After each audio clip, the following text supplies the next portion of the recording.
Group आहे की हे सगळे प्रोग्राम ह्याच्या कोणीही अटेंड करू शकतात. फेसबुक लाईव्ह सुरू झालेला आहे.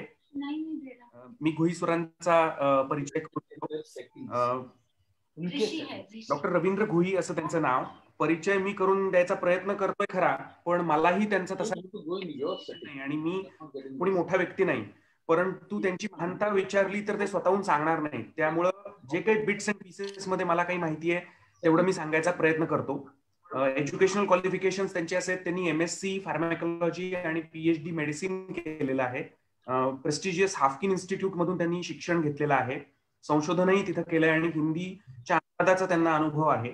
ते एक वैज्ञानिक आहेत आणि त्याचबरोबर एक उत्तम लेखकही आहेत. असं मिश्रण खूप कमी वेळेला सापडतं. सुलेखा.com वर त्यांचे 40 पेक्षा जास्त छोट्या कथा प्रकाशित आहेत. कुठल्याही मोबदल्याची अपेक्षा न ठेवता आणि त्यांची सतत मदत करण्याची प्रवृत्ती असते.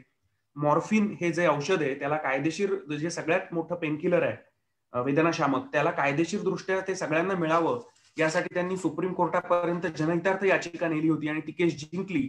आणि आज आपल्या सगळ्यांना जे मॉर्फिन मिळतं ते त्यांच्या प्रयत्नांमुळे. ते मागच्या दारांनी मिळू शकलं असतं, पण त्यांनी ते नाकारलं आणि सगळ्यांना राजमार्गाने ते मिळावं आज जे त्यांच्यामुळे. सत्य आणि न्याय गोष्टींची कास धरणं हे त्यांचं एक वैशिष्ट्य आहे.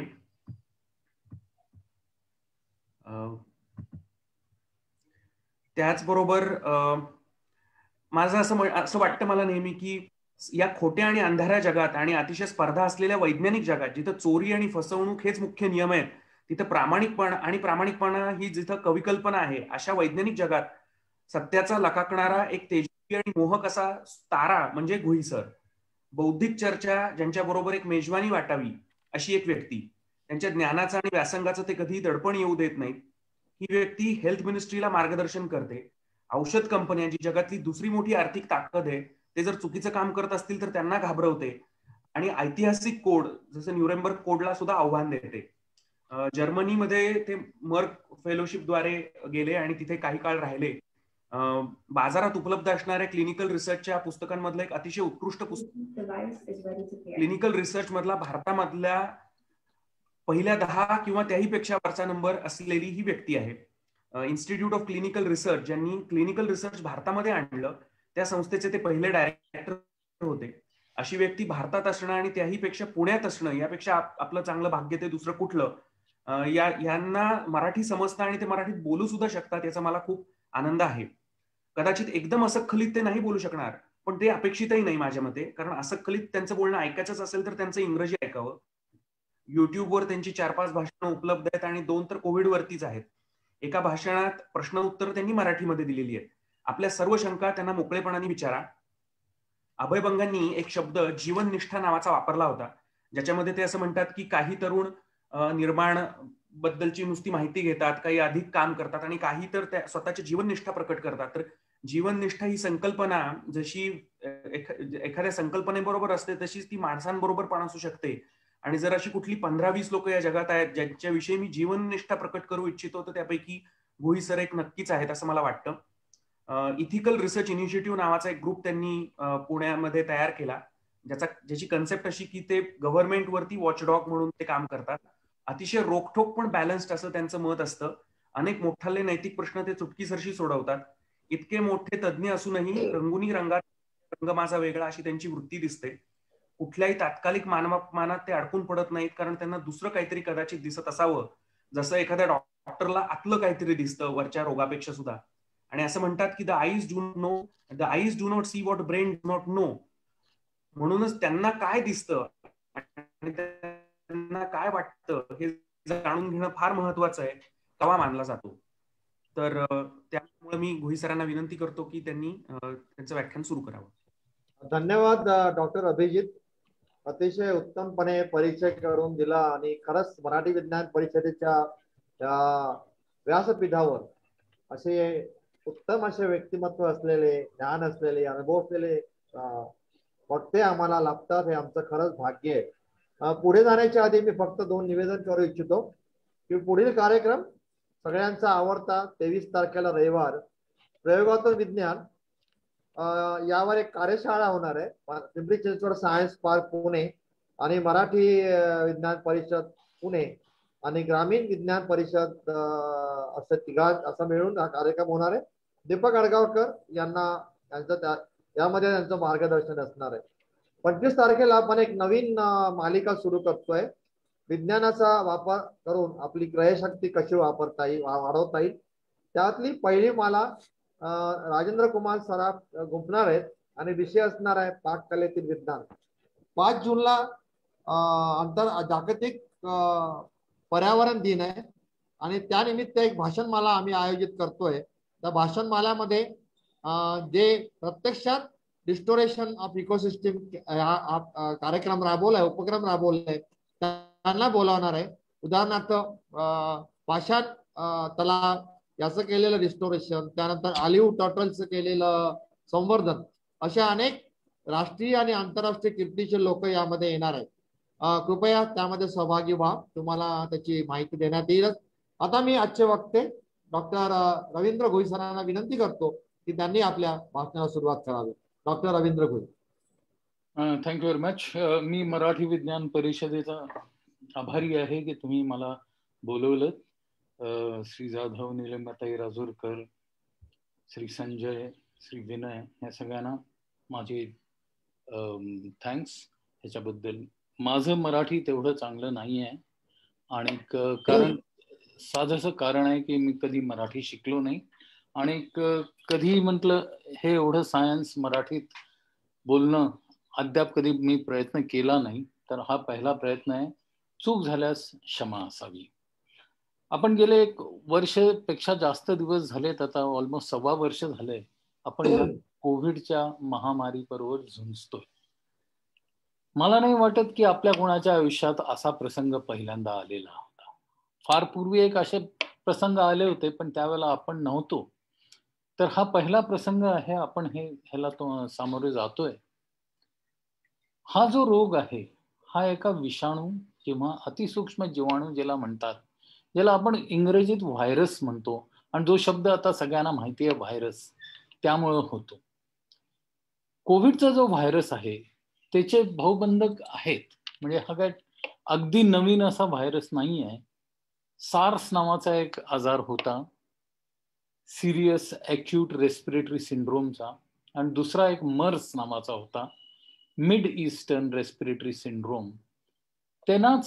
त्यांच्यात संबंध असलेला हा एक व्हायरस आहे आणि तो त्या एका फॅमिली मधला, कोरोनाव्हिरिडी नावाच्या फॅमिली मधला हा व्हायरस आहे.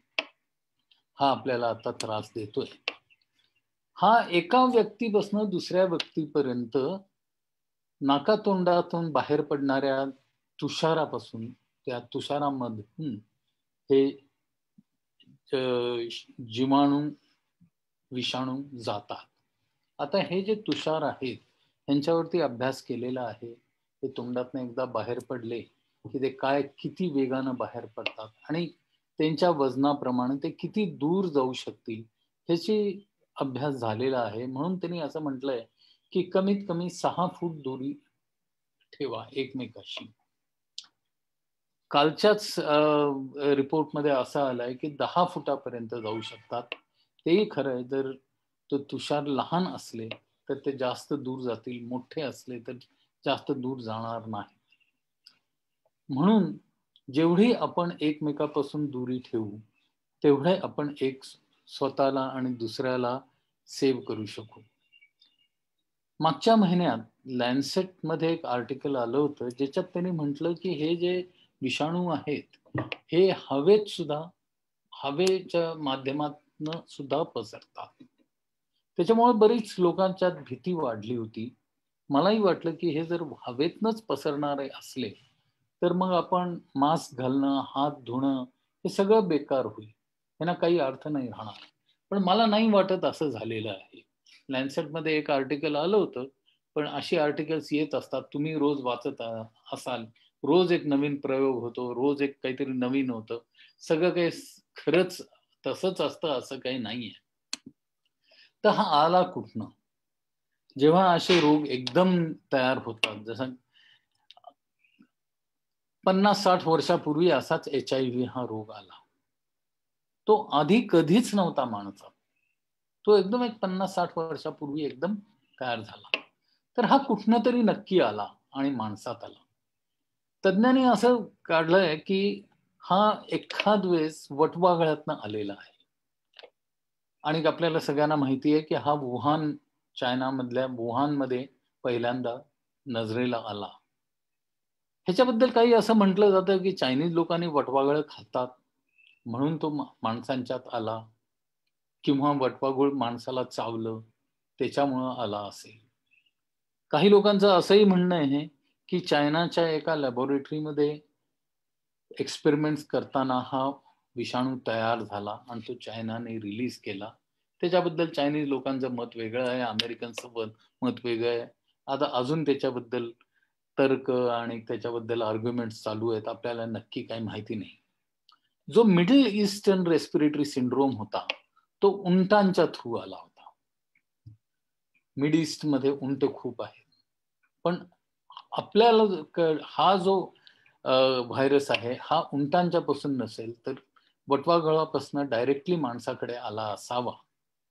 एका वेगळ्या प्राण्याचं नाव घेतलं जातंय आणि त्या नावाचं म्हणजे तो प्राणी म्हणजे पँगोलिम नावाचा प्राणी आहे, त्याचे नाव घेतलं जात आहे. पण अजून आपल्याला नक्की माहिती नाही की खरंच त्या प्राण्याचा कितपत संबंध आहे ह्याच्याशी. एकदा माणसात आल्यानंतर तो एका व्यक्तीपासून पूर्ण सोसायटीमध्ये, कम्युनिटीमध्ये जातो.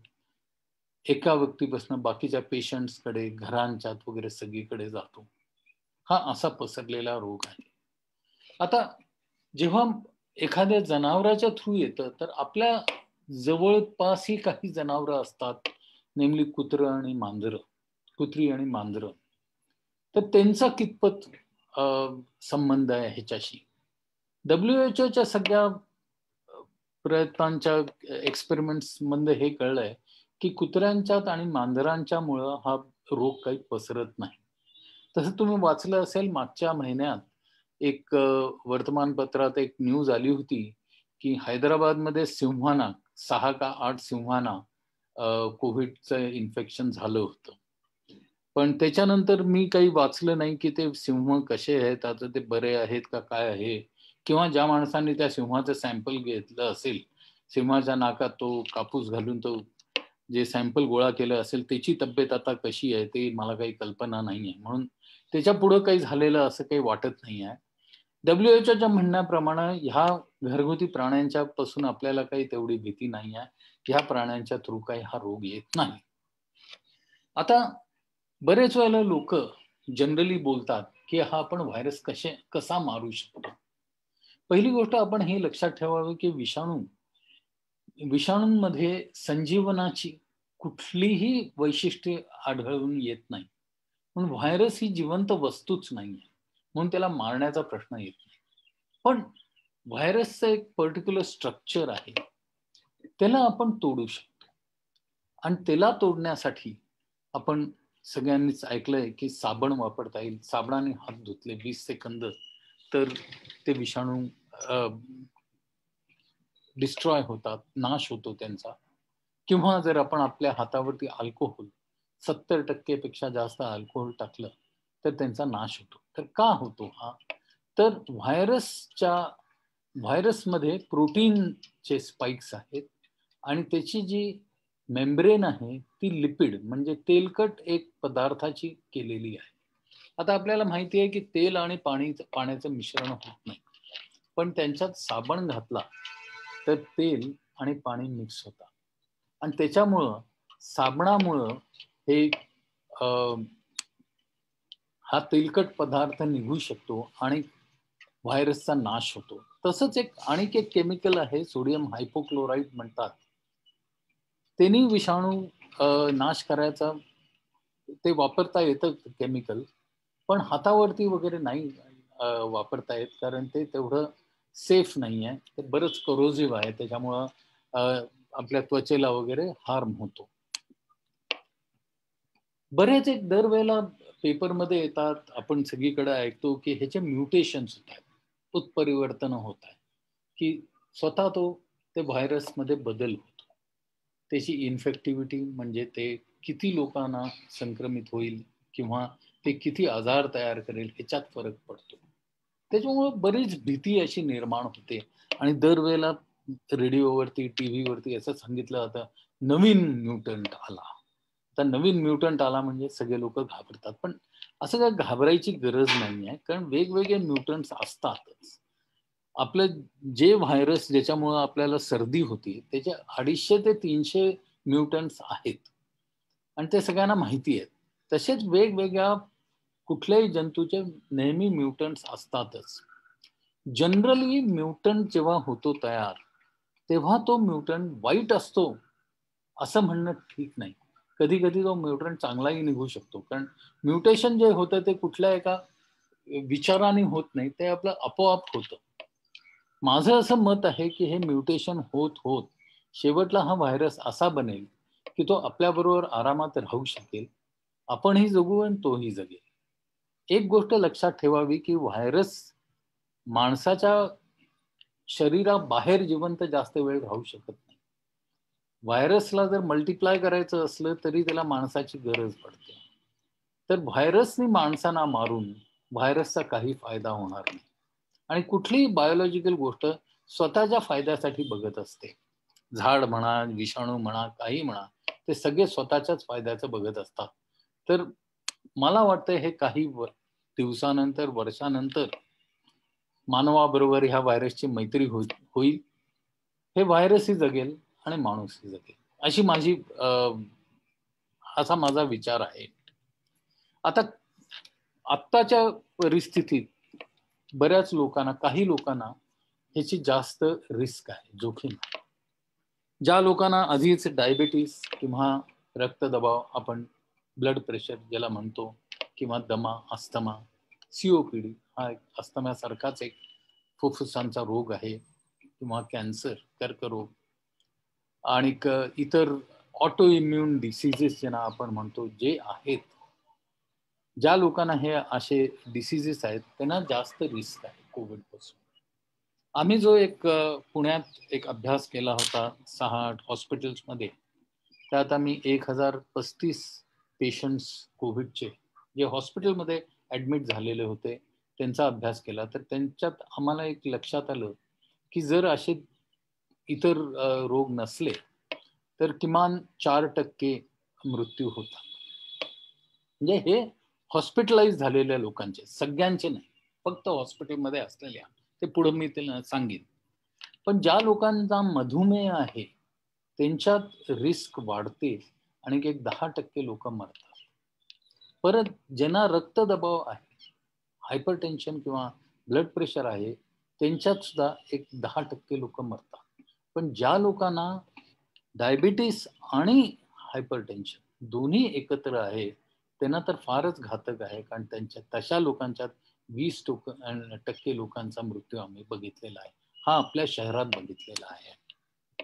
तर आता एकदा माणसावरती, कुठल्याही व्यक्तीवरती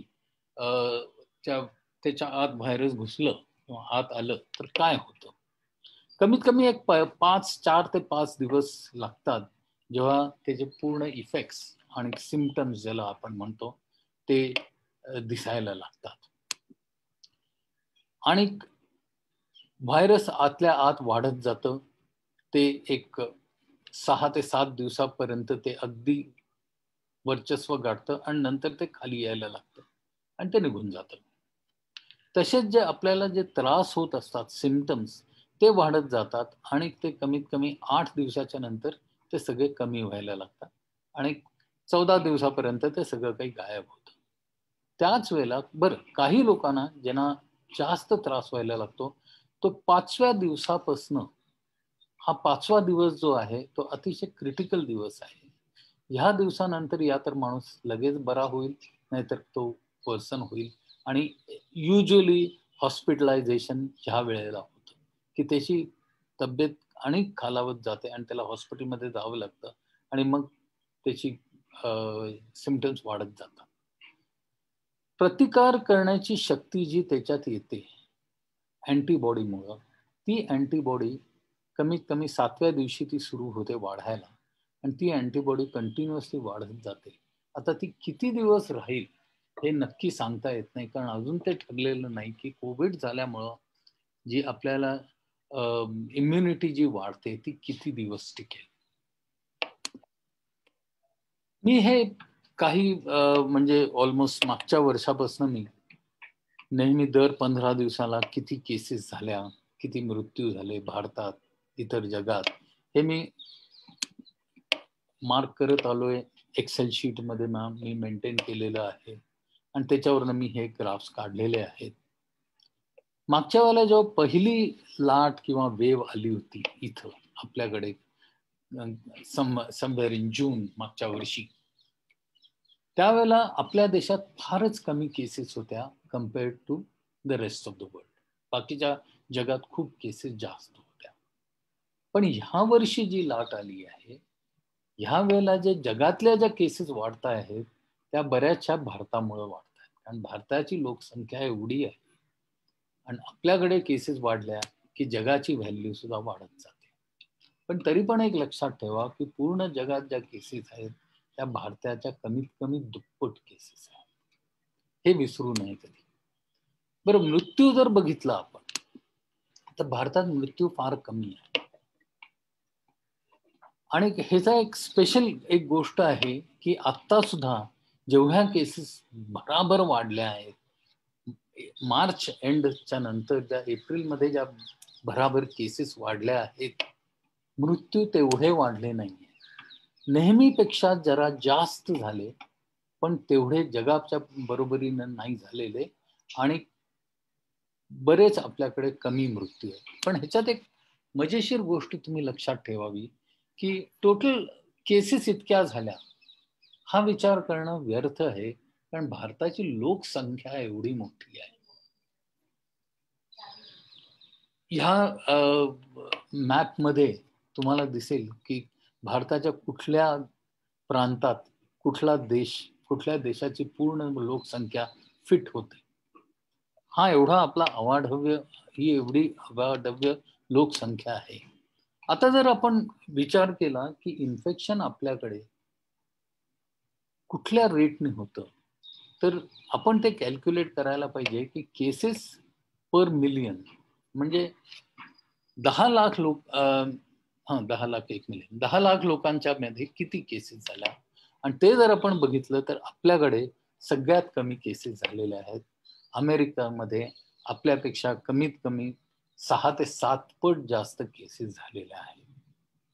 तशाच इंग्लंडमध्ये, फ्रान्समध्ये, ब्राझीलमध्ये सगळ्यांच्याकडे त्यांच्या लोकसंख्येप्रमाणे जर आपण कॅल्क्युलेट केलं तर त्यांच्याकडे जास्त केसेस झाल्यात, आपल्याकडे फार कमी झालेल्या आहेत. लोक म्हणतात ते त्याच्याकडे बघू नका, स्वतःच्या घरात काय चाललंय ती वेगळी गोष्ट आहे. पण आता हे एक लक्षात ठेवा की अमेरिकेत जेव्हा 100 लोकांना जेव्हा कोविड होतो तेव्हा किती लोक मरतायत हे लाल लाईनने दाखवलेलं आहे. इंग्लंडमध्ये किती लोक मरतात 100 लोकांच्यासाठी, तसंच फ्रान्स आणि ब्राझीलमध्ये.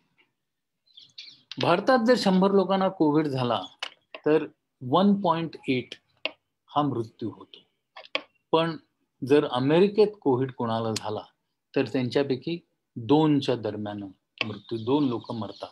आणि इंग्लंडमध्ये 2.8 हा मृत्यू आहे. म्हणजे इंग्लंडमध्ये कोविड झालेल्या लोकांचा मृत्यूचे रिस्क ऑफ डेथ भारतापेक्षा डबल आहे. ह्याच्यावरून तुम्ही ठरवा की आपल्या हॉस्पिटलमध्ये जे काही काम होतंय ते चांगलं आहे का वाईट आहे. 100 पेशंट आपल्याकडे आले तर एखादा मरतोय, पण इंग्लंडमध्ये 100 पेशंट गेले तर कमीत कमी 2.5 ते 3 लोक मरत आहेत. आणि ते लोक, म्हणून आपल्याला हे एक लक्षात ठेवायला पाहिजे की आपली परिस्थिती खूप चांगली आहे. आपल्याकडे खूप ओरडाआरडा होतो, पेपरमध्ये खूप गोष्टी येतात, पण जर परिस्थिती बघितली तर तेवढी वाईट नाहीये. 100 लोकांना जेव्हा कोविड होतो तर त्याचा काय होणार, त्याचे परिणाम काय होतात. 85 लोक त्यांना अगदी माइल्ड किंवा अगदी मॉडरेट लक्षणं असतात. 100 पैकी 85. 10 लोक हॉस्पिटलाइज होतात आणि 4 ते 5 लोक ICU मध्ये जातात. त्यांच्यापैकी एखादा मृत्यूगती जातो. ही आपल्या स्टॅटिस्टिक्स असं आहे. म्हणून कुणाला कोविड झाला तर लगेच एकदम वाईट होणार असं काही विचार करू नये. कारण आमच्या सोसायटीत सुद्धा जितक्या लोकांना कोविड झाला कुणालाही हॉस्पिटलमध्ये जायची गरज पडली नाही. ते सगळे घरात बसून 10 दिवसात ठीक झालेत आणि ते बाहेर पडलेले आहेत. म्हणून लोकांनी जास्त घाबरू नये ह्याच्याबद्दल. आता मला एक नेहमी प्रश्न पडतो, आपण जर भारताची जर मेडिकल फॅसिलिटीज बघितली तर असं कळतं की आपल्या देशात 19 लाख हॉस्पिटल बेड्स किंवा खाटा आहेत आणि 95,000 ICU बेड्स आहेत, 45,000 व्हेंटिलेटर सहित बेड्स आहेत आणि आपल्याकडे नवीन टोटल संक्रिय रुग्ण म्हणजे ऍक्टिव्ह केसेस, जेव्हा मी मागच्या वेळेला हा डेटा काढला होता, मी बदलत नाहीये रोज कारण हे मला मराठी जमत नाहीये, तर त्यावेळेला 32 लाख केसेस होत्या आपल्या टोटल पॉझिटिव्ह. आज 40 लाख. बरं, 40 लाखापैकी 85% लोकांना हॉस्पिटलची गरजच पडत नाही. म्हणजे 15% लोकांना, 5 ते 7 लाख लोकांना हॉस्पिटलची गरज पडते आणि आपल्याकडे आहेत 19 लाख हॉस्पिटल बेड्स. तर हॉस्पिटल बेड्स का कमी पडाल हा एक मोठा प्रश्न आहे. आणि का असं होतं? असं होतंय का की इतक्या भरा गावांच्यात वाढतायत केसेस की हॉस्पिटल्स मॅनेज करू शकत नाही, रेट फार हाय आहे. तर मृत्यू सुद्धा आपल्याकडे जे आतापर्यंत झालेले आहेत 2.8 झालेले आहेत. ह्या फिगरच्या नंतर गेल्या 15 दिवसात ऑलमोस्ट दिवसाला 4,000-5,000 लोक गेलेले आहेत. तर असं जर बघितलं तर आपल्या देशात काही सुविधा फार काय कमी नव्हत्या, पण त्या ह्या वेळेला कमी पडल्या. आता का कमी पडल्या ह्याचं मला वाटतंय, जसं ऑक्सिजनचं ऑडिट झालं तसं मला वाटतं हॉस्पिटलायझेशनचंही ऑडिट होईल, औषधांचंही ऑडिट होईल आणि त्याच्यामुळं आपल्याला जरासं हे कळेल खरं काय आणि खोटं काय. आता कोविडची चाचणी कशी करायची तर 3 प्रकार आहेत: RT-PCR, रॅपिड अँटीजेन टेस्ट आणि अँटीबॉडी रॅपिड टेस्ट. ह्याच्यापैकी सगळ्यात ॲक्युरेट RT-PCR आहे. रॅपिड अँटीजेन टेस्ट जी आहे ती कमी वेळात होते. कालपासून आपल्याला सगळ्यांना व्हॉट्सअपवरती, TV वरती एक नवीन इन्स्ट्रुमेंट आलेलं आहे ज्याच्याप्रमाणे आपल्याला 15 मिनिटात रॅपिड अँटीजेन टेस्ट करता येते. ती जर तुम्ही नीटपणे वाचली तर त्यांनी काय म्हटलंय की जर तुम्हाला टेस्ट पॉझिटिव्ह आली म्हणजे तुम्हाला कोविड आहे, पण जर तुम्हाला कोविडचे सिम्पटम्स आहेत पण टेस्ट नेगेटिव्ह आली तर मग तुम्ही RT-PCR करा. ती टेस्ट ज्या लोकांनी तयार केलेली आहे त्यांनाही माहिती आहे की ते टेस्टची ॲक्युरेसी फार काय नाही आहे आणि बरेच फॉल्स नेगेटिव्ह निघतात. म्हणजे एखाद्याला कोविड असूनही तो नेगेटिव्ह दाखवतो. पण ही टेस्ट फार काय चांगली नाही आहे, पण घरातच आपल्याला जर करून घ्यायचं आहे, विचार करून घ्यायचा आहे, प्रयत्न काय म्हणायचं संशोधन करून घ्यायचं आहे तर त्याच्यासाठी टेस्ट चांगली आहे. पण सगळ्यात चांगली टेस्ट RT-PCR आहे आणि त्याच्यावरतीच हे ठेवावा. आता ह्याची लक्षणं काय आहेत तर ताप, कोरडा खोकला आणि थकवा. पण एक लक्षात ठेवा की 1-2 वर्षात दर व्यक्तीला एखाद वेळेस ताप येणं, एखाद वेळेस कोरडा खोकला येणं आणि आपल्या वयाच्या लोकांना, म्हणजे मी इतरांच्या बद्दल नाही बोलत आहे, आपल्या वयाच्या लोकांना तरी कधीतरी थकवा वाटणं, माणूस थकणं हे साहजिक आहे. तर दरवेळेला माणूस थकला किंवा खोकला आला किंवा ताप आला की हे कोविड आहे असं नाही. एक गोष्ट आहे, चवीचा वासाचा नीट जाणीव न होणं हे एक अगदी मजेशीर गोष्ट आहे ही कोविडची. ह्याच्याकडे ध्यान द्यावं आणि ह्या जे बाकीचे सगळे लक्षणं आहेत त्यांच्याकडे ध्यान द्यावं. पण कधी असं म्हणजे ताप आला की लगेच कोविड आहे असं समजू नये किंवा कोरडा खोकला झाला की कोविड आहे असं नाहीये. तर एखाद्याच्या घरात जर कोविडची केस आली किंवा आपला एखाद्या व्यक्तीच्या बरोबर संपर्क झाला ज्या व्यक्तीला कोविड आलं तर काय करायचं तर घरात 14 दिवस विलगीकरण करावं. म्हणजे क्वारंटाईन 14 दिवस. सध्या सगळ्यांनी RT-PCR करावं असं गव्हर्नमेंट सल्ला देत नाहीये, कारण मागच्या महिन्यात तरी अशी कंडिशन झाली होती की सगळे जर RT-PCR करायला पळाले तर RT-PCR करणाऱ्या लॅबोरेटरीज कमी पडत होत्या आणि त्याच्यामुळं रिपोर्ट येणं ह्याचा अनेक लेट होत होतं आणि मग सगळ्यांनाच त्रास होत होता. परत 14 दिवस झाल्यानंतरही RT-PCR करायची गरज नाही आहे.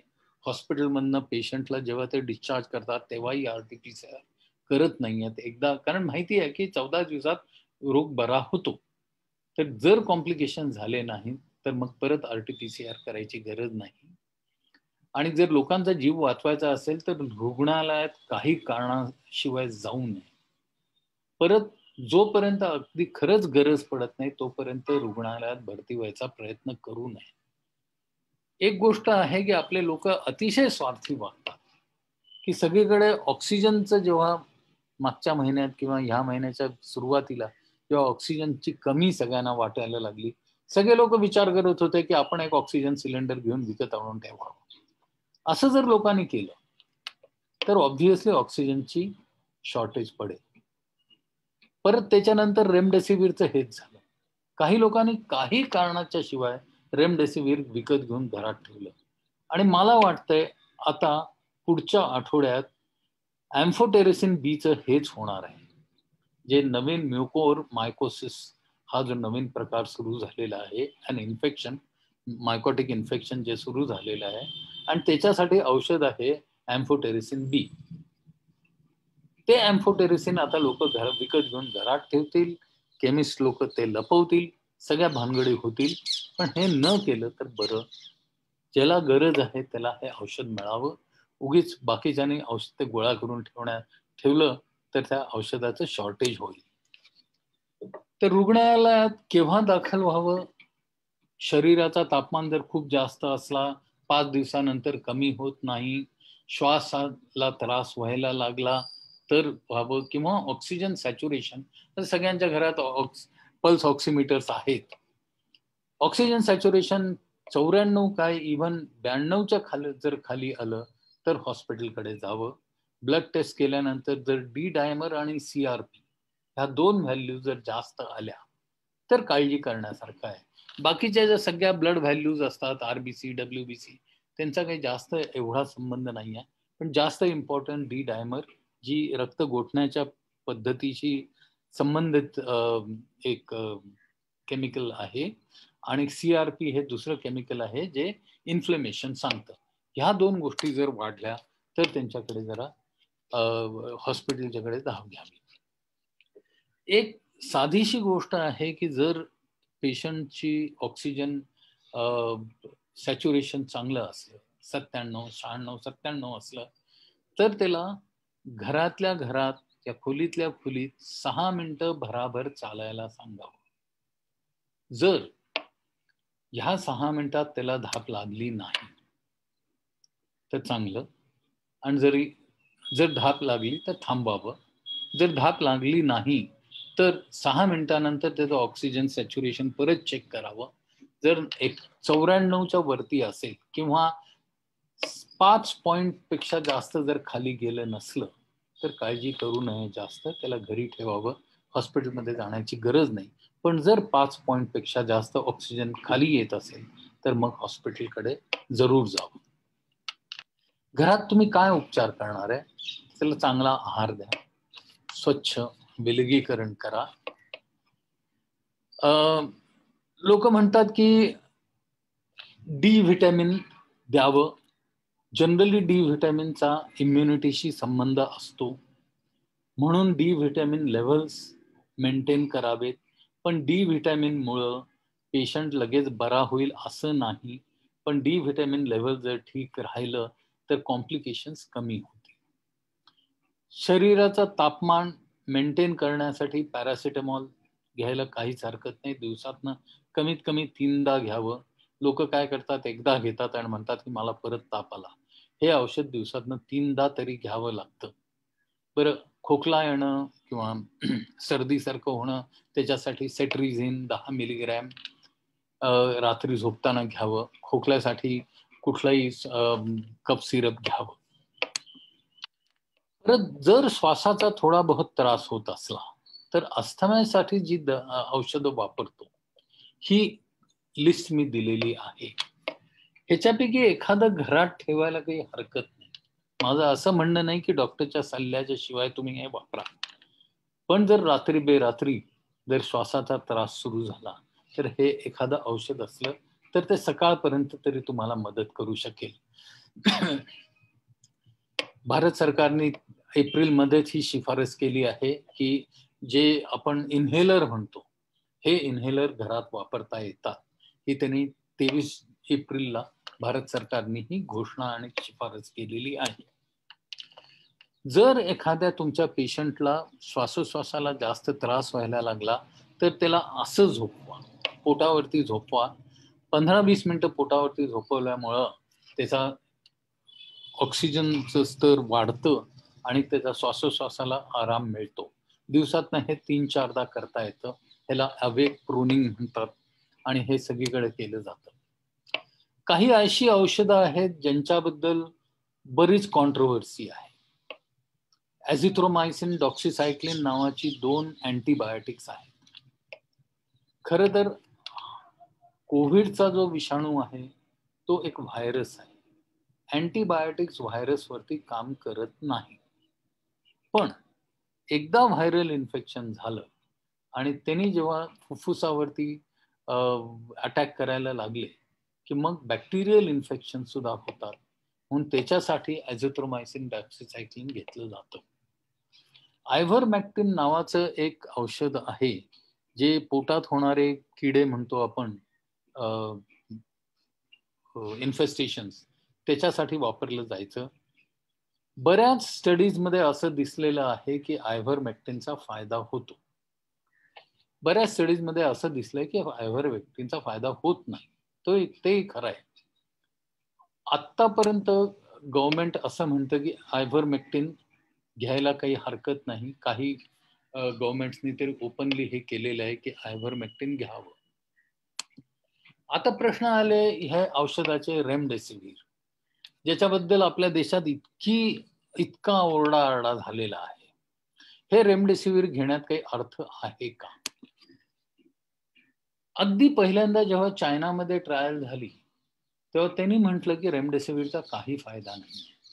त्याच्यानंतर जेव्हा अमेरिकेत ट्रायल झाली, जी एक जागतिक ट्रायल झाली सॉलिडॅरिटी नावाची, त्यात त्यांनी दाखवलं की रेमडेसिवीर घेतल्यामुळं माणूस बरा व्हायला कमी वेळ लागतो, असं त्यांचं मत होतं.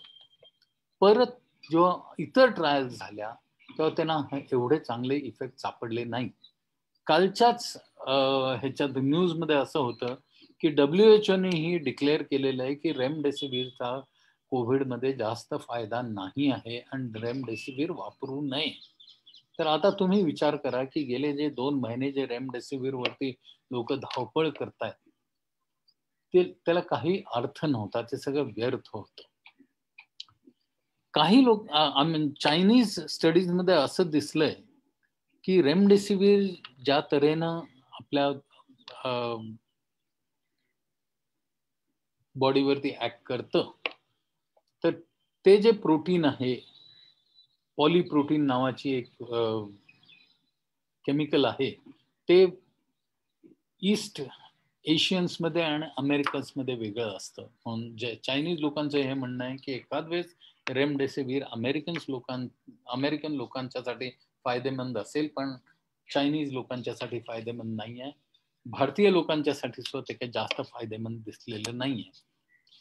टॉसिलिझुमॅब हे दुसरं एक औषध आहे जे रोमॅटॉइड आर्थरायटिस साठी वापरलं जायचं. अतिशय महाग आहे. 20 ते 40 हजार रुपयाचा एक डोस आहे. परत ह्याच्या ट्रायल सुद्धा जेव्हा झाल्या तेव्हा असं काही दिसलं नाही की फार चांगले इफेक्ट येतात टॉसिलिझुमॅबमुळं. आणि हळूहळू टॉसिलिझुमॅबचा वापर ही अतिशय कमी होत चाललेला आहे. एक नवीन औषध आहे बॅरिसिटिनिब. आतापर्यंत असं दिसतंय की बॅरिसिटिनिब ज्या गोळ्या आहेत त्या थोडा बहुत फायदा करतायत पण त्यांना रेमडेसिवीर बरोबर वापरावं लागतं, नुसतं बॅरिसिटीने वापरून चालत नाही.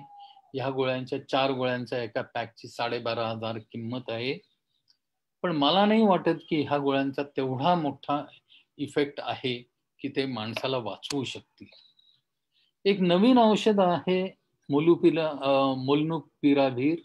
त्याच्या ट्रायल्स काल का परवाच रजिस्टर झालेल्या आहेत आणि ह्याच्या ट्रायल्स लवकरच आपल्या देशात सुरू होतील. आम्हाला आशा आहे की मोलनुपिराव्हिरचा उपयोग चांगला होईल आणि त्याच्यात चांगले फायदे होतील. तसंच एक तुम्हाला माहिती आहे की नवीन एक औषध आलेलं आहे, DRDOनी तयार केलेलं आहे.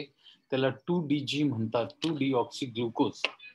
हल्ली व्हॉट्सअपवरती मेसेजेस येत आहेत की अगदी ते इतकं चांगलं आहे, इतकं चांगलं आहे आणि अगदी मिरॅकल ड्रग आहे वगैरे. माझी अशी मिरॅकल ड्रग वरती कधी विश्वास नसतो, पण मी हेही म्हणत नाही की ते औषध चांगलं नाही आहे. आत्ताच ते मार्केटमध्ये येतंय, थोड्या वेळ बघूया आपण ते काय करतंय औषध, मग ठरवूया की ते औषध किती चांगलं आहे किंवा कसं आहे. प्लाझ्मा म्हणजे जे लोक कोविड मधनं बाहेर आलेले आहेत आणि ठीक झालेले आहेत, त्यांचं रक्त घेऊन त्यांची प्लाझ्मा इतर रोगांना वापरायची, ही आयडिया मागच्या वर्षी एप्रिल-मे मध्ये आली होती. ती आयडिया येताच ICMRनी एक मोठी प्लॅसिड नावाची एक ट्रायल केली, जी मला वाटतं 40 वेगवेगळ्या हॉस्पिटल्समध्ये ट्रायल केली. ह्या ट्रायलचे रिझल्ट्स आले होते सप्टेंबरमध्येच आले होते आणि त्याच्यात असं दिसलं की ज्या लोकांना ते प्लाझ्मा दिलं होतं त्या ग्रुपमध्ये 19% मृत्यू झाले आणि ज्यांना दिलं नव्हतं त्यांच्यामध्ये 18% मृत्यू झाले. त्यावेळेलाच ICMRने म्हटलं होतं की या प्लाझ्मा ट्रीटमेंटला काही अर्थ नाही आहे आणि हा करू नये. आत्ता परत गव्हर्नमेंटने म्हटलंय की प्लाझ्मा थेरपी वापरू नये. तुमच्या लक्षात असेल की कित्येक राज्य सरकारांनी प्लाझ्मा बँक्स काय काढल्या होत्या, लोक प्लाझ्मा डोनेशन कॅम्प्स करत होते. हे सगळ्या गोष्टी यांना काही अर्थ नव्हता, या केल्या नसत्या तर बरं झालं असतं. खरोखर उपयोग कशाचा होतो? पहिलं म्हणजे ऑक्सिजन. जोपर्यंत माणसाचं ऑक्सिजन सॅच्युरेशन म्हणजे रक्तात ऑक्सिजनचा प्रमाण 94% वरती राहतं, तोपर्यंत सगळं ठीक आहे. आणि हे ऑक्सिजन सॅच्युरेशन 94% वरती मेंटेन करणं, ह्याच्यासाठी जी गोष्ट लागते ते म्हणजे ऑक्सिजन. पण कधीही ऑक्सिजन वापरून 100% पर्यंत सॅच्युरेशन वाढवायचा प्रयत्न करू नये, त्याची गरज नसते. 95-96 पर्यंत ऑक्सिजन गेला की ऑक्सिजन बंद करावा. फुकट ऑक्सिजन वाया गेलेला आहे, बराच ऑक्सिजन वाया गेलाय, त्याच्यामुळे ऑक्सिजनचं शॉर्टेज पडलंय. स्टिरॉइड नावाचं एक औषध असतं, एक ग्रुप आहे औषधांचा. त्याच्यापैकी स्पेसिफिक डेक्सामेथाझोन 6 मिलीग्रॅम दिलं जातं तोंडाने 5 ते 10 दिवस आणि ह्या औषधाचा खूप उपयोग होतो. परंतु हे औषध घरात वापरू नये. हे औषध हॉस्पिटल्स वापरतात, त्यांना माहिती आहे की केव्हा वापरायचं आणि केव्हा नाही. जर कोविडच्या पहिल्या दिवशी तुम्ही वापरलं स्टिरॉइड तर त्याचा फार वाईट परिणाम होतो, म्हणून स्वतःहून स्टिरॉइड वापरायचा प्रयत्न करू नये. परत रक्ताची गुठळी न होऊ देणारी औषधे अशी आहेत की साधं औषध म्हणजे ऍस्पिरिन. घरात असताना तुम्ही ऍस्पिरिन वापरावं.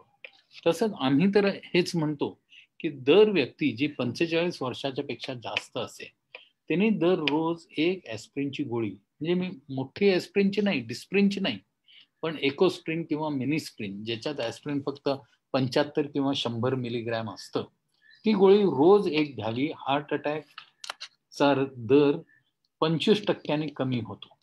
हार्ट अटॅकचा इन्सिडन्स 25% कमी होतो. 45 वर्षाच्या नंतर दर व्यक्तीने ऍस्पिरिन घ्यावं आणि कोविडमध्येही ऍस्पिरिन द्यावं. बरं, हॉस्पिटलमध्ये गेल्यानंतर ते इतर औषधं वापरतील, जसे लो मॉलिक्युलर वेट हेपॅरिन किंवा एनॉक्सिपॅरिन हे वापरलं जातं. ह्या 3 औषधांनी खरंच फरक पडतो आणि आत्तापर्यंत ही 3 औषधं अशी आहेत ज्यांच्यामुळं प्राण वाचतात. आता 2 DG आल्यामुळं आणि किती लोकांचे प्राण वाचतील ते बघूया, आणि मला वाटतंय ते वाचतील, कारण आता कर्व खाली यायला लागली आहे. हल्लीच एक नवीन प्रॉब्लेम सुरू झालेला आहे, एक बुरशीजन्य एक संक्रमण येत आहे आणि ज्याला आपण म्युकोरमायकॉसिस म्हणतोय. जेव्हा तुम्ही एखाद्याची इम्युनिटी कमी होते किंवा जेव्हा एखाद्यावरती जास्त अँटीबायोटिक्सचा उपयोग होतो आणि स्टिरॉइड्सचा उपयोग होतो, तेव्हा बुरशीजन्य बुरशीचे इन्फेक्शन्स आहेत ते कॉमनली होतात. कॅन्सर पेशंट्सना किमोथेरपी देताना बुरशीचे इन्फेक्शन्स होतात आणि त्याच्यासाठी बरीच औषधं आहेत. हल्ली तर ते सगळेजण एम्फोटेरेसिन बी वापरत आहेत, जे ह्या बुरशीवरती काम करतं. आणि एम्फोटेरेसिन बी चांगलं औषध आहे, पण मला काळजी ही वाटते की उगाच लोकांनी विकत घेऊन जर घरात ठेवायची सुरुवात केली तर एम्फोटेरेसिनची उद्या शॉर्टेज पडेल. कारण इतके दिवस एम्फोटेरेसिनची तेवढी गरजही नव्हती, त्याच्यामुळे त्याचं उत्पादन काही जास्त नव्हतं. त्याचं उत्पादन कमी होतं कारण गरजही कमी होती. आता जर एकदम लोकांनी विकत घ्यायला लागले तर प्रॉब्लेम होईल, म्हणून कोणीही हे विकत घेऊ नये. ज्याला म्युकोरमायकॉसिस होतो त्यासाठी डॉक्टर्स घेतील, वापरतील, ते करतील, त्यांच्याकडे त्यांना ते करून द्या, आपण त्याच्यामध्ये पडू नये. आता प्रश्न पडलाय की हे इन्फेक्शन, हे फंगस येतं कुठं? हे फंगस सगळीकडे असतं, ते कुठनं असं स्पेशली येत नाही. आणि जेव्हा इम्युनिटी खाली होते, कमी जाते, जेव्हा स्टिरॉइड वापरलं जातं, तेव्हा हे इन्फेक्शन आपल्याला होतं, असं आतापर्यंत कळलेलं आहे. तर ह्याची डॉक्टर्स काळजी घेतील, आपण त्याच्याकडे लक्ष द्यायची काही जास्त गरज नाही आहे. लोकांच्या मनावरती खूप परिणाम होत चालला आहे. आपण जर लोकांशी बोललो तर एक आढळून येतं की लोक खूप घाबरलेले आहेत, म्हणजे ज्यांना घाबरायचं आहे. तसं जर तुम्ही रस्त्यावरती बघितलं तर अजून काही लोक आहेत जे न मास्क घालता आरामात हिंडतात, त्यांना फिकीरच नाही. पण ज्या लोकांना जास्त भीती वाटते त्यांच्यावरती मनावरती परिणाम होतोय, आणि हे जे उदासीनता आणि अँझायटी आणि डिप्रेशन जे येतंय, ह्याच्यामुळं दर रोग वाढतात, सगळे रोग वाढतात मानसिक रोगांच्या मुळे. तर माणसाने कधी इतकं जास्त वाचून स्वतःला उगाच काळजीत पाडू नये. चीन मधल्या लोकांनी तर एक सरळ सांगितलेलं आहे की जर तुम्हाला जास्त काळजी वाटत असेल, जर जास्त डिप्रेशन होत असेल तर टेलिव्हिजन बंद करा, न्यूजपेपर बंद करा, व्हॉट्सअप बंद करा, एखादं चांगलं पुस्तक वाचा किंवा चांगलं पिक्चर बघा, जरा आपलं मन दुसरीकडे लावा, की ह्या गोष्टींच्यामुळे जास्त हे होऊ नये.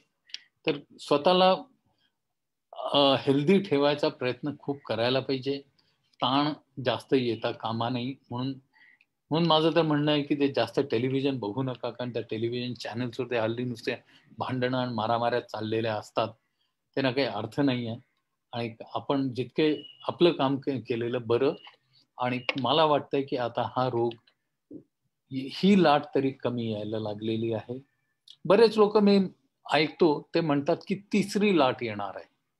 आता कुठल्या पुराव्याच्या आधारावरती ते म्हणतात तिसरी लाट येणार आहे?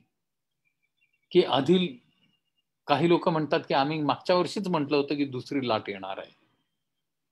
सगळं काही झाल्यानंतर लोक नेहमीच सांगतात की मी म्हटलंच होतं असं होणार आहे. ते जाऊन द्या. आता आपल्याकडे 3 व्हॅक्सिन्स आहेत, कोविशिल्ड, कोव्हॅक्सिन आणि स्पुटनिक आलेलं आहे.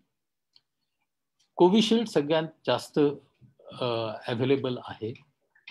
ह्याचे 2 डोसेस घेतले जातात आणि 2 डोसेसमध्ये जे अंतर ठेवावं लागतं त्याच्याबद्दल खूप चर्चा झालेली आहे. पहिल्यांदा ते अंतर 4 आठवडे होतं, नंतर ते 6 आठवडे झालं, 6 ते 8 आठवडे झालं, आता ते 12 ते 16 आठवड्याचं म्हणतात. आणि जे काही स्टडीज झालेले आहेत त्याच्यात हे दाखवलं गेलेलं आहे की जितक्या उशिरानंतर तुम्ही जर दुसरा डोस दिला तर त्याचा इफेक्ट चांगला आहे. तर लोक म्हणतात की 16 आठवड्याची स्टडी ऍक्च्युअली झालेली नाही, पटलं, ऍक्च्युअली झालेली नाही. पण आपण बघतो की 4 आठवड्यानंतर काय झालं, 8 आठवड्यानंतर काय झालं, 12 आठवड्यानंतर काय झालं, आणि त्याच्यानंतर आपण ग्राफ काढतो आणि मग ठरवतो की 16 आठवड्यानंतर काय होईल हा आपण अंदाज लावतो. तर त्याचं अंतर वाढवण्याचा प्रयत्न चालू आहे आणि तो वाढवलं तर ते आपल्या फायद्याचं पडेल. फक्त एवढा प्रॉब्लेम येतो की पहिल्या आणि दुसऱ्या डोसमध्ये त्या काळात इम्युनिटी तेवढी हाय नसते. तर त्या काळात माणसाला जास्त लक्ष द्यायला पाहिजे, स्वतःला नीट वाचवायला पाहिजे. कोव्हॅक्सिन त्याचा जे अंतर आहे ते 4 आठवड्याचं अंतर आहे. स्पुटनिकच्या 2 डोसमध्येही 3 आठवड्याचं अंतर आहे. बरं, एक आधी कोविशिल्ड घेतलं नंतर कोव्हॅक्सिन घेतलं किंवा स्पुटनिक घेतलं असं आत्ता तरी करू नये. अजून ते स्टडी झालेले नाहीयेत आणि एस्पेशली स्पुटनिकच्या बद्दल बोलू नये कारण ते वेगळ्या प्रकारचं वॅक्सिन आहे. कोविशिल्ड आणि कोव्हॅक्सिनच्या वरती आता ह्या 2 वॅक्सिन्स किंवा मॉडर्ना आणि फायझर वॅक्सिन बद्दल एक स्टडी झालाय फॉरेनला. ते म्हणतायत की तुम्ही दोन्ही वॅक्सिन मिक्स सुद्धा करू शकता, की एकदा हे घेतलं मग दुसऱ्या वेळेला ते घेतलं. फायझरने असं अनाऊन्स केलेलं आहे की जर 3रा डोस घेतला 10 ते 12 महिन्यानंतर तर एखाद वेळेस जास्त बरं होईल. मी ऐकलंय की कोव्हॅक्सिनचाही स्टडी असा प्लॅन होतोय, पण माझा असा अंदाज आहे की आपल्याला सगळ्यांना 3रा डोस घ्यावा लागेल. तो आता 8 महिन्यानंतर घ्यावा लागेल का 1 वर्षानंतर घ्यावा लागेल, पण मला वाटतंय ते रेकमेंडेशन येणार आहे. कारण जर 2 डोसमध्ये जर तुम्ही अंतर वाढवलं आणि जर त्याचा फायदा होतोय तर 3 डोसेस सुद्धा चांगले निघतील आणि मला वाटतं ते घ्यावे लागतील. बस माझं एवढंच म्हणणं होतं की टाइम सुद्धा झालेला आहे. परत एकदा मी आभार मानतो आणि मी अपॉलॉजाइज करतो की मला बऱ्याच वेळेला मराठीत अडखळायला होतं. इंग्रजी शब्द वापरायची सवय आहे, तरी क्षमा असावी. जर काही प्रश्न असले तर मी त्यांची उत्तरं द्यायचा प्रयत्न करेन. धन्यवाद. धन्यवाद डॉक्टर गोहिल सर. तुम्ही उत्कृष्ट असं मराठी बोललात आणि असं जाणवलं पण नाही की तुम्हाला मराठी बोलता येत नाही. तेव्हा या पलीकडे तुम्ही वारंवार मराठीमध्ये भाषण दिले तरी चालते. पुढे प्रश्नोत्तराच्या कार्यक्रमाकडे जायच्या आधी परत मी एकदा सांगतो की तुमची जी प्रश्न आहेत ते कृपया चॅट बॉक्सवर टाकावेत आणि ज्यांना पुढील कार्यक्रमाची माहिती हवी आहे त्यांनी आपला व्हॉट्सअप नंबर टाकावा आणि तसंच आपला मेल आयडी द्यावा. आणि त्यानंतर 3री सूचना अशी आहे की पुढील जे कार्यक्रम आहे त्याच्याविषयी मग बोललो. परत एकदा मी सांगतो की 23 तारखेला रविवारी 5:30 वाजता प्रयोगात्मक विज्ञान यावर कार्यशाळा. त्यानंतर विज्ञानाचा वापर कशा प्रकारे क्रयशक्ती वाढवण्याकरता करता येईल याची भाषणमाला सुरू होते. त्यातली पहिलं पुष्प पाककलेतील विज्ञान श्री राजेंद्र कुमार सराफ हे गोपणार आहे. 5 जूनचा कार्यक्रम मोठ्या प्रमाणामध्ये साजरा होणार आहे, त्याची माहिती तुम्हाला कळवल्या जाईल. आता आपण प्रश्नाकडे वळू. प्रश्न आलेला आहे, खूप प्रश्न आहेत. आपण पहिल्यापासून सुरुवात करू. पहिला प्रश्न आहे, क जीवनसत्वाचा वापर करणे कितपत रास्त आहे? क जीवनसत्वाचा वापर करणे कितपत रास्त आहे? म्हणजे व्हिटॅमिन के. हा, व्हिटॅमिन के.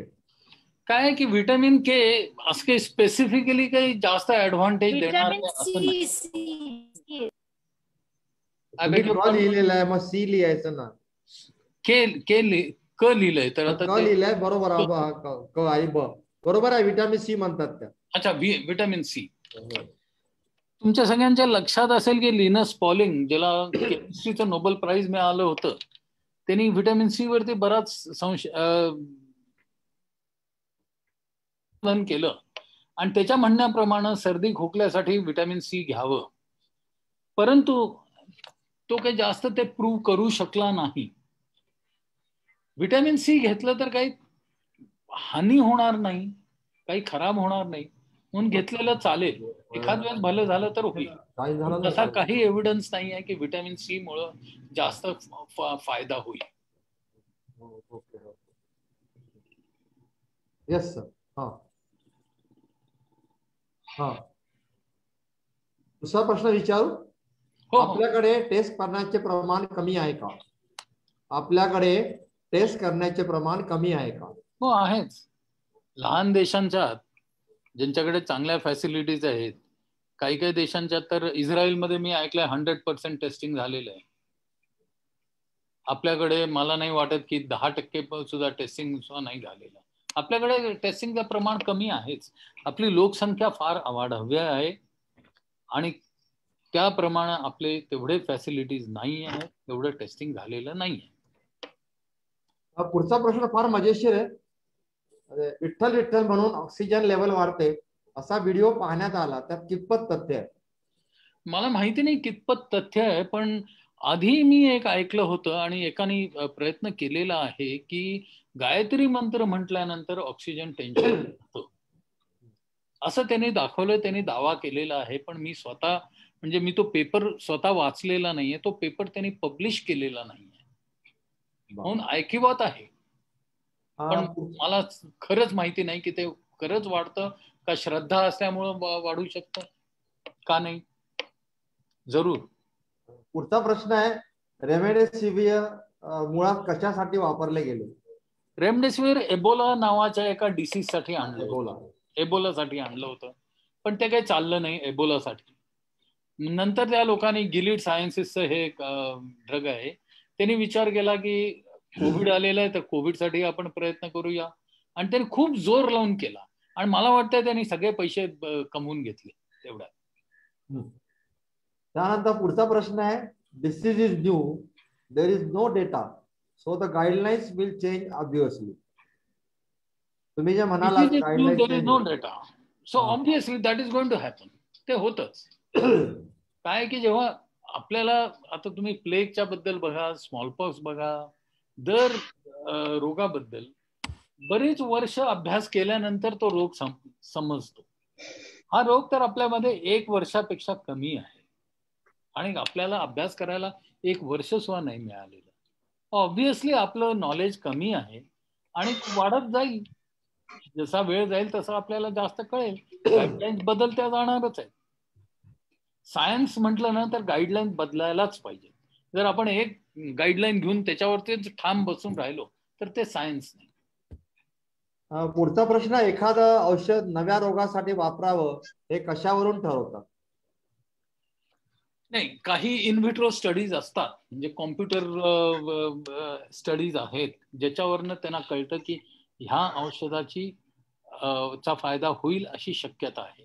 समजा 2 व्हायरस एका टाईपचे असले आणि ह्या व्हायरसवरती जे औषध चालतंय ते दुसऱ्या व्हायरसवरती प्रयत्न करायला काही हरकत नसतो. त्याला आम्ही रिपर्पजिंग ऑफ ड्रग्स म्हणतो, की अशा स्थितीत नवीन ड्रग हुडकून काढणं एवढा वेळ नाही आहे आपल्याकडे. नवीन ड्रग मार्केटमध्ये म्हणजे पूर्ण स्टडी करून मार्केटमध्ये आणायला 10 ते 13 वर्ष लागतात.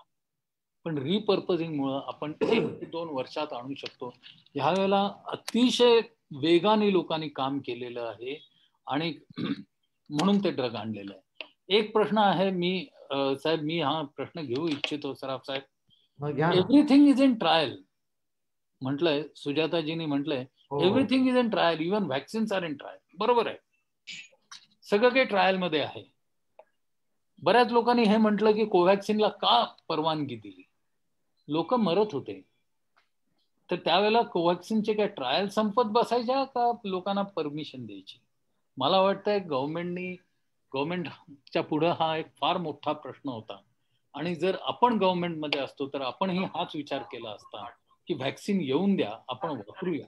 त्याची ट्रायलमध्ये 3 फेजेस असतात, लक्षात ठेवा.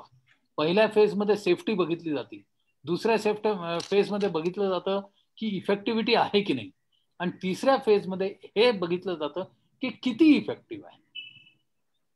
मागच्या वर्षी सप्टेंबरमध्ये किंवा नोव्हेंबरमध्ये आपल्या हातात काही नव्हतं, ना व्हॅक्सिन होतं ना औषध होतं. अशा परिस्थितीत एक व्हॅक्सिन जे इफेक्टिव्ह आहे हे माहिती आहे आपल्याला, किती इफेक्टिव्ह आहे हे माहिती नाही, त्या व्हॅक्सिनच्या परत ट्रायल्स करत बसायचं का त्या लोकांना द्यायचं? हा प्रश्न गव्हर्नमेंटच्या पुढे होता. आणि जर तो माझ्या पुढेही आला असता तर मी तेच म्हटलं असतं की लोकांना द्या. जरी 50% इफेक्टिव्ह असलं आणि जरी 50% लोकांना ते वाचवू शकलं तर ते व्हॅक्सिन वर्थ आहे. आज तुम्ही जर कॅन्सर औषधांचे बघितलं, कुठलं असं एक औषध नाही आहे जे 100% तुम्ही म्हणू शकाल या पेशंटला वाचवू शकेल, तरी आपण वापरतोय ना. तोच दृष्टिकोन आपण व्हॅक्सिन्सकडे आणि कोविडच्या औषधांच्याकडे ठेवावा. पुढचा प्रश्न असा आहे सर, मास्क वापरल्याने ऑक्सिजनचे प्रमाण कमी होत नाही का? नाही नाही, माणूस घेतो ऑक्सिजन आत, 21% ऑक्सिजन बाहेर आहे. आपण श्वासात बाहेर टाकतो तेव्हा 20% असतो ऑक्सिजन. रोज झाडं ऑक्सिजन तयार करत आहेत. समुद्रात जे अल्गी आहेत, मायक्रो ऑर्गॅनिझम्स आहेत, ते रोज ऑक्सिजन टनानी, म्हणजे लाखो टनानी ऑक्सिजन रोज तयार होतोय. हे एवढे 100 आणि 200 मेट्रिक टनानी काही फरक पडत नाही ऑक्सिजन कंटेंटला. दुसरा प्रश्न आहे, ऑक्सिजन देण्यामुळे रुग्णाचा छातीत कोरडेपणा होतो, ते टाळण्यासाठी काय करावे? नाही, म्हणून तो ऑक्सिजन कधी ड्राय देत नाही, त्याला मॉइश्चर करूनच देतात. तो पाण्याच्या थ्रू दिला जातो, म्हणून त्याला कोरडा होऊन देत नाही. दुसरा प्रश्न असा आहे, म्युकर मायकोसिस बरा होऊ शकतो का? हो, जर औषध वेळेवरती दिलं गेलं तर बरा होतो. तुम्ही या प्रश्नाचं उत्तर दिलेलं आहे, तरी मी परत विचारतो, एखादी लस किंवा औषधे उत्पादन वाढवण्यासाठी कमीत कमी किती कालावधी लागतो? नवीन लस तयार करण्यासाठी आतापर्यंत जे ऍव्हरेज आहे 11 वर्ष लागतात. आणि अजून कित्येक असे रोग आहेत, HIV, मलेरिया, डेंगी, ज्यांची अजून लस तयारच झालेली नाही. 40 वर्ष HIV वरती काम चालू आहे, लस बनली नाही. कोविड मध्ये एका वर्षाच्या 10-12 लसी बनल्या, ही एक फार मोठी गोष्ट आहे. आणि कमीत कमी तर आता म्हणजे सगळ्यात रेकॉर्डच केली आहे आपल्या कोविशिल्ड आणि कोव्हॅक्सिननी, अक्षरशः रेकॉर्ड केलेली आहे. तर एकच मी म्हणेन की 6 ते 8 महिन्यात लस तयार होतीये आता. पुढचा प्रश्न आहे, या रोगावरील उपचार खूप महाग आहेत, प्रत्येक लाखामध्ये खर्च आहे, कसं काय व्हायचे?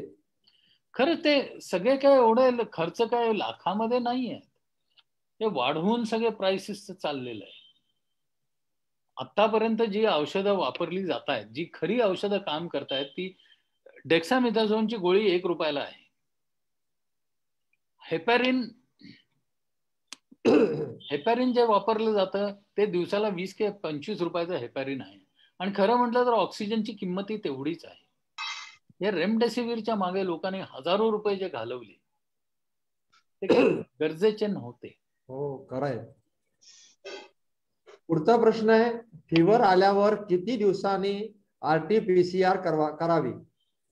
RT-PCR लगेच करावं किंवा जेव्हा तुमच्याकडे सिम्पटम्स आले, त्याचा अर्थ असा आहे की तुमच्या 4-5 दिवसापूर्वी तुम्हाला इन्फेक्शन झालेलं आहे.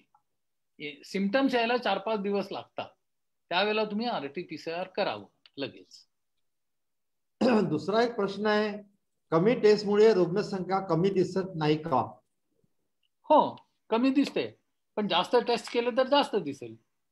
लोक असं म्हणतात की आता जे रुग्णांचे नंबर्स कमी येत आहेत ते कमी टेस्टिंगमुळे आहेत. म्हणजे मागच्या वेळेला जे रुग्णांचे नंबर वाढत होते ते फक्त टेस्टिंगमुळे वाढत होते का? नाही, दोन्ही बाजूला विचार करा. फक्त हे म्हणणं की टेस्टिंग कमी आहे म्हणून रुग्ण कमी आहे, हे बरोबर नाही. आता एक प्रश्न एखादा, ऑक्सिजन सिलेंडर मध्ये लिक्विड ऑक्सिजन असतो की गॅस फॉर्म मध्ये असतो? सिलेंडर मध्ये लिक्विड असतो. लिक्विड असतो, हाय प्रेशर वरती असतो ना, 2000 ते 2500 PSI वरती असतो. आणि पुढचा प्रश्न आहे, औषधाच्या बाबतीत खूप माल प्रॅक्टिस आहे, लोकांना लुटण्यात येते, खरं आहे का? खर्च तर खूप येतो. हो, नेहमीच खरं आहे हे, आत्ताच नाही. तुम्ही जर जेनेरिक मेडिसिन घ्यायला विकत गेला तर तुम्हाला कळेल की औषधांच्या खऱ्या किमती काय आहेत. दुसरा आहे सर, DRDOचे औषध कोविड व्हायरसवर उत्तम उपाय आहे का? आता हे नवीन आलेलं आहे ना 2DG, अजून मी बघितलंही नाहीये. आपल्याकडे पुण्यात ट्रायल झाली आहे, पण त्यांचे रिझल्ट जे आहेत अजून पब्लिश नाही झालेले. ह्याचे जे रिझल्ट आहेत सगळे गव्हर्नमेंटकडे गेलेत, गव्हर्नमेंटने ते रिझल्ट बघून परमिशन दिलेली आहे. आता त्यांचे जेव्हा रिझल्ट ते पब्लिश करतील तेव्हा आपण वाचू, किंवा जेव्हा बरेच रुग्णांना वापरलं जाईल तेव्हा आपल्याला कळेल. आता सांगणं मुश्किल प्रश्न आहे. पोस्ट कोविडची लक्षणे कोणती आणि पोस्ट कोविड मध्ये कोणती काळजी घ्यावी? पोस्ट कोविडची तशी काही लक्षणं नाही आहेत. मेजॉरिटी ऑफ द लोक मेजॉरिटी सरळपणे बाहेर पडत आहेत. पण काही मे बी 1% लोक सडनली कार्डियाक प्रॉब्लेम मध्ये जात आहेत. तर पोस्ट कोविड एकच करावं की जर तुम्हाला हृदयरोग असला तर हृदयाची काळजी घ्यावी आणि ती कंटिन्युअसली तुम्ही घेत चला. तुम्हाला जर डायबिटीस असला तर तुम्ही ब्लड शुगर कंटिन्युअसली मॉनिटर करा. हायपरटेन्शन असलं तर ब्लड प्रेशर मॉनिटर करा. या 3 गोष्टी कराव्या. एक शेवटला प्रश्न आपण घेऊ सर. हा सर, मी ऐकलं आहे की कॉमन कोल्ड मध्ये 30% कोविड होते. Is it true?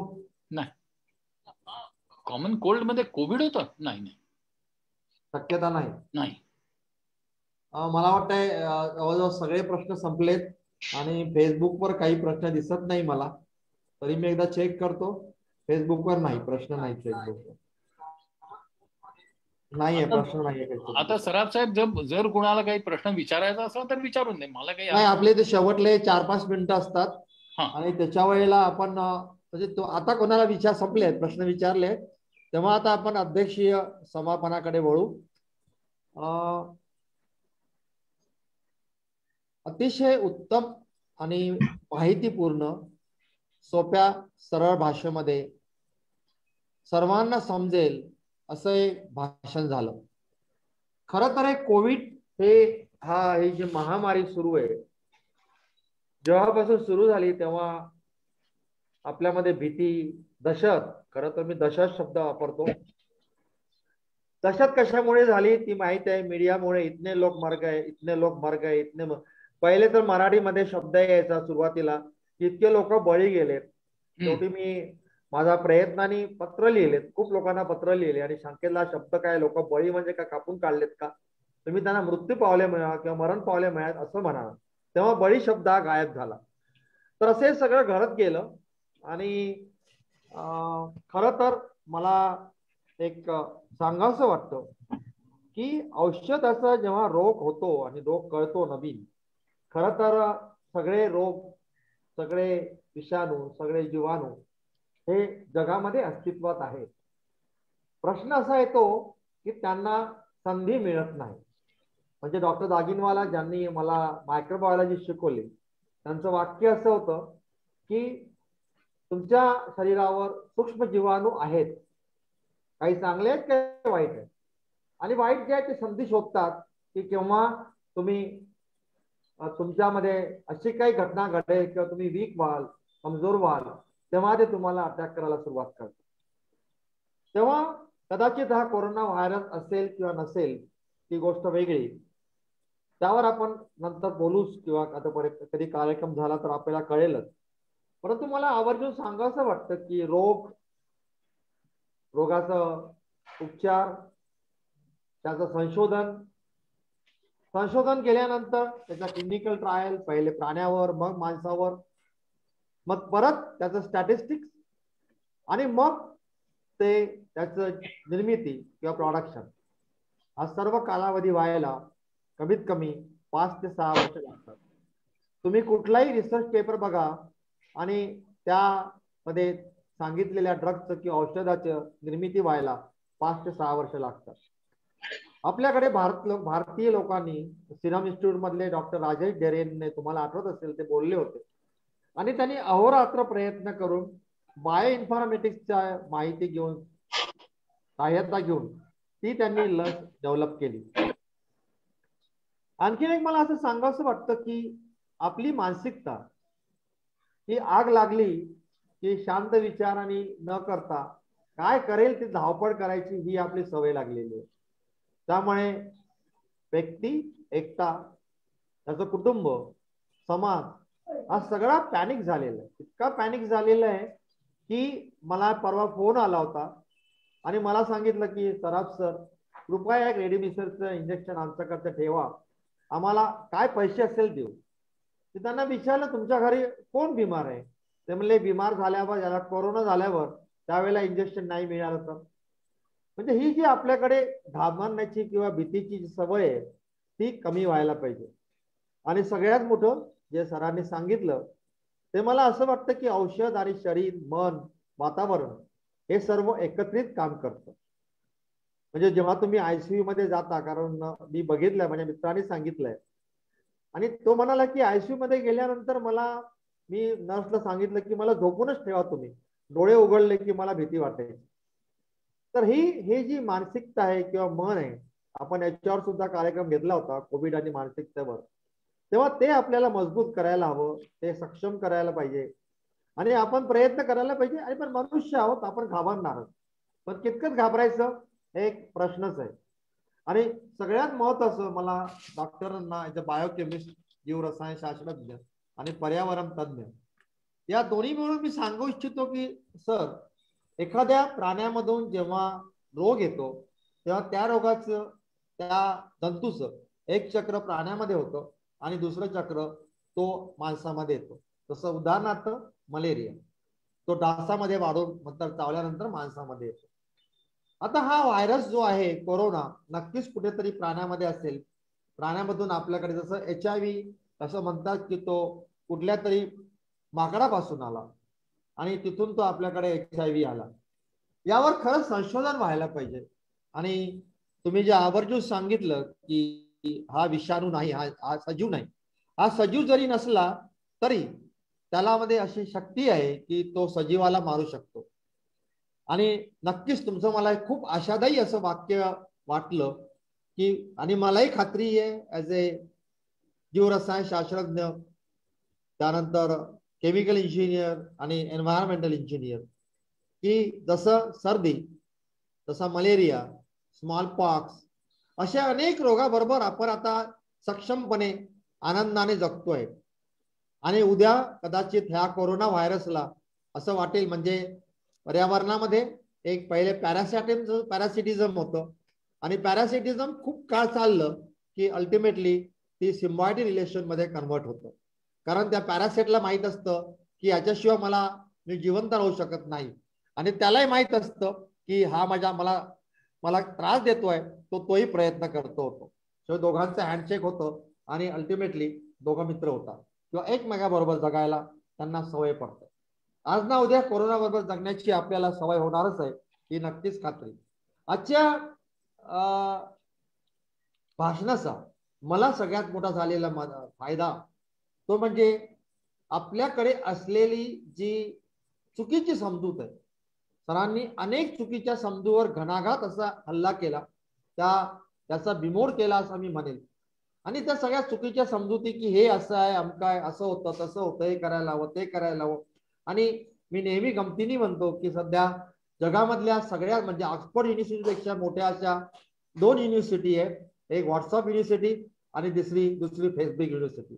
या दोन्ही युनिव्हर्सिटी मधून जे डॉक्टर बाहेर पडतात, जे इंटेलेक्च्युअल बाहेर पडतात, ते काय काय सांगतात हे सोडूनच द्या. म्हणजे परवा मला एकाने पाठवलं की हे असं असं सकाळी उठून एक औषध घेतलं, काय कुठला काढा काय काय घेतलं की तुला कोरोना कधी होणार नाही. आणि मला आवर्जून सांगायचं वाटतं की आमच्या नातेवाईकांनी त्या काढ्याचा एवढा अतिरेक केला की शेवटी त्यांना मूळव्याध झाली. तेव्हा ह्या सगळ्या गोष्टी आहेत. गुई सरांनी खूप चांगल्या रीतीने आपल्याला समजावून सांगितल्या. सर तुम्हाला खूप खूप धन्यवाद. आणि तुमच्या विचारामध्ये कुठे हे विचार सामान्य लोकांपर्यंत वैज्ञानिक दृष्टी पोहोचायचे असेल तर मराठी विज्ञान परिषद सर तुमच्या बरोबर आहेत. आता जे तुम्ही काही सांगितलं, खरं तर या सगळ्या गोष्टी फेसबुकवर आलेल्याच आहेत, या लोकांपर्यंत पोहोचायला हवं. आणि जोपर्यंत त्या पोहोचत नाही तोपर्यंत लोकांना काही कळणार नाही. म्हणून आजचं जे भाषण होतं त्यामध्ये वैज्ञानिक दृष्टिकोन हा एक शब्द होता, आणि आज आपण वैज्ञानिक दृष्टिकोनातून कोविडकडे बघितलं. आणि परत एकदा धन्यवाद. मी विनय सरांना विनंती करतो की त्यांनी आभार प्रदर्शन करावं. आणि परत एकदा सांगतो की एक 4 ते 5 मिनिटं मी थांबणार आहे. ज्यांना आपला मेल ID आणि व्हॉट्सअप नंबर टाकायचा तो टाकावा. आणि हा धन्यवाद आभार प्रदर्शनाचा कार्यक्रम झाल्यानंतर 5 मिनिटं सरांना वेळ असेल तर सर थांबतील, आपण एक मोकळी चर्चा करू शकतो. विनय सर. नमस्कार. माझं इंटरनेट कनेक्टिव्हिटी अगदी लो आहे, त्यामुळे मी व्हिडिओ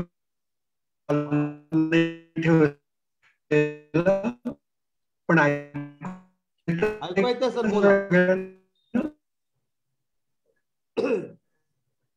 विनय सर ऐकू येत आहे का? येतंय सर, तुम्ही बोला प्लीज, ऐकू येतंय. मांडणी केलेली. हॅलो, मी बोलतोय. हा, डॉक्टर रवींद्र भोईंनी इतकी उत्तम तऱ्हेने मांडणी केली आणि मी ते पहिल्यांदा असं म्हणत होते की मला काही मराठीत येत नाही आणि मी लिहित नाही, पण ते अतिशय उत्तम स्लाइड्स होत्या त्यांच्या आणि मांडणी तर अगदी म्हणजे कधीच असं वाटलं नाही की एवढा अवघड विषय मराठीतनं इतक्या सोप्या पद्धतीनं सांगता येणं शक्य आहे म्हणून.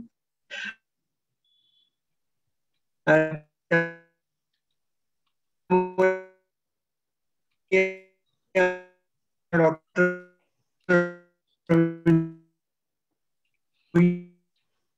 तुमची कनेक्टिव्हिटी खूप पुअर आहे. हा सर, मनपूर्वक आभार मानतो ती सरतात आणि हा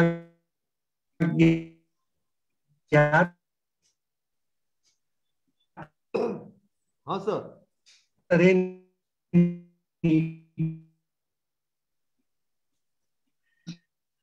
तुमची कनेक्टिव्हिटी खूपच पुअर आहे, ऐकू येत नाही, मध्ये मध्ये आवाज तुमचा.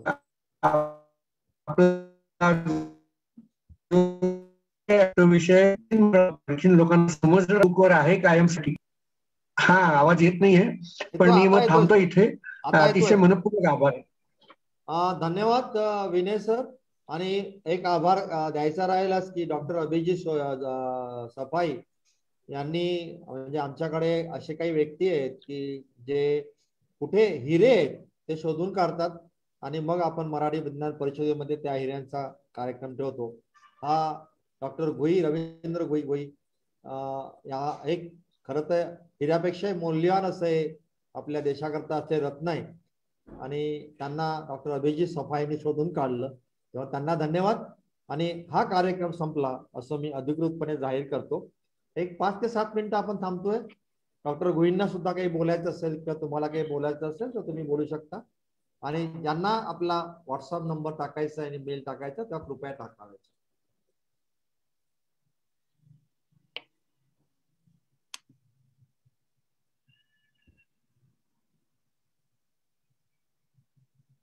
सर, खूपच छान झाला कार्यक्रम, खूप छान झाला.